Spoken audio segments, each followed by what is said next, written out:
So I'm pretty sure kakabili mo lang ng bagong Lenovo Legion Y70 2026 mo, and probably you might be having a hard time how to set it up.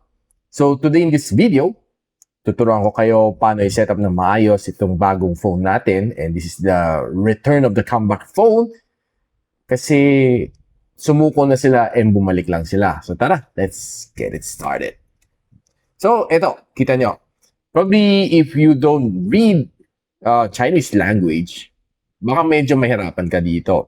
So, I'll be walking you through step by step no, hanggang pag-install ng Google Play Store. So, here we go. Pindutin mo to. Then, pindutin mo English. Okay, let's start. Yan. So, kailangan natin ng Wi-Fi. Connect mo lang sa inyong Wi-Fi. So, after mo mag-connect sa Wi-Fi, here are some of the things na pwede mo i-check and uncheck. So, pwede mo improve Motorola products. Basically, si Lenovo tsaka si Motorola, iisa na lang sila. So, right now, smart updates, mas maganda i-turn on mo na lang para sarili nyo siya mag-update. No? So, accept mo lang to, carrier policy. These are terms and services na whether you like it or you don't, kailangan mo lang tuloy. And balita ko may eSIM daw ito. So, malalaman natin in our full review pretty soon.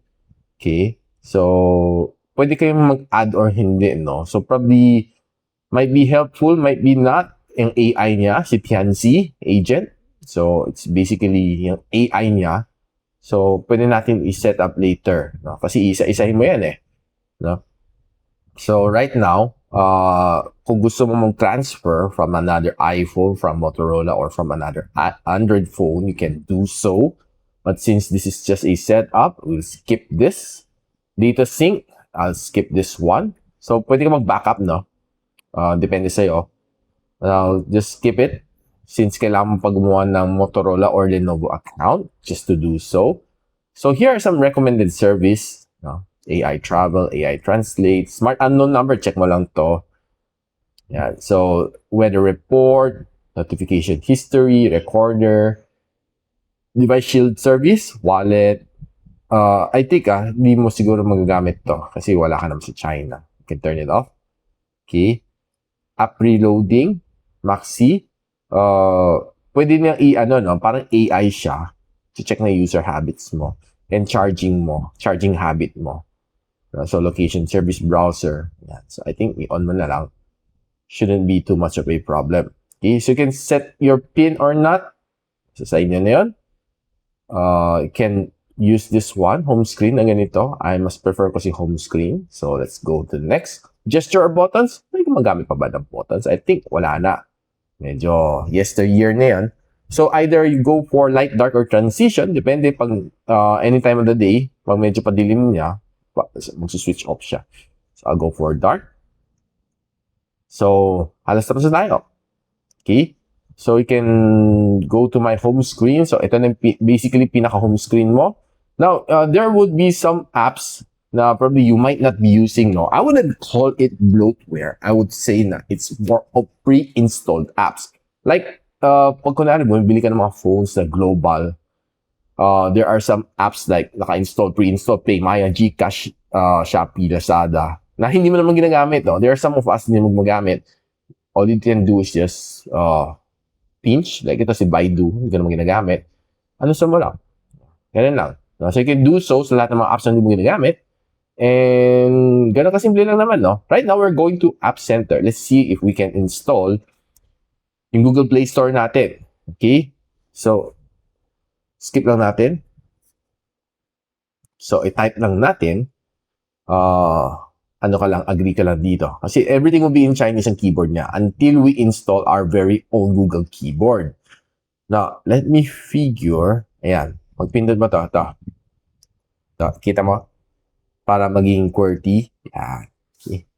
So, Google Play. Okay.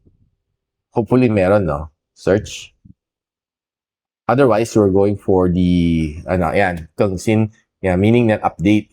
No? So, meron siya na nakatago. Yan, Google Play Store. Update. Okay. Continue. So, ano siya? Patakbo siya. So I'm pretty sure you'll be using this tutorial natin kasi everything's in Chinese, medyo nakakalito, no? So, yeah, installing na siya.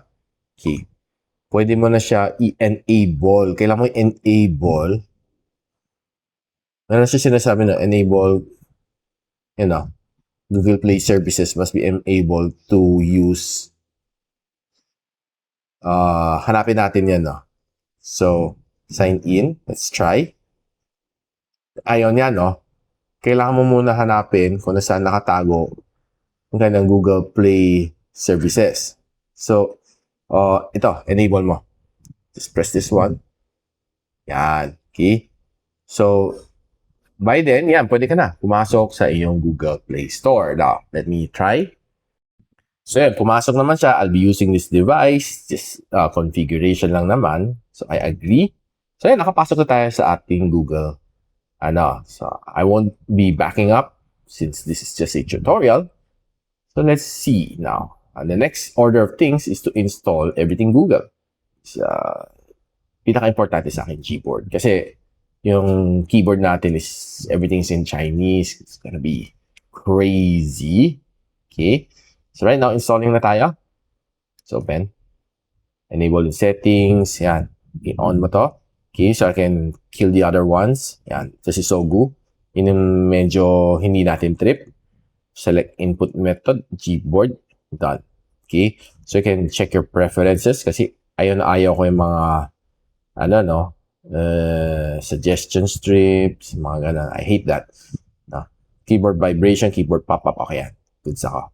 So ngayon, yung keyboard mo, keyboard na. Diba? Nice. Diba?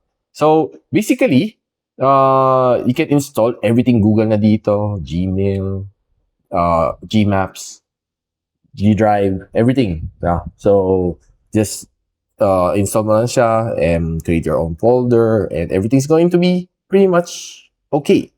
So I hope na-gets nito ito full review natin, full tutorial natin on how to install from start to finish, including Google Play Store, dito sa bagong Lenovo Legion Y70 2026. So if you like this video, don't forget to give me a like and subscribe sa aking channel. At pwede mo rin share sa mga friends mo na meron itong bagong unit na ito para hindi sila malito paano install. So until then, I'll see you in my next one. Bye!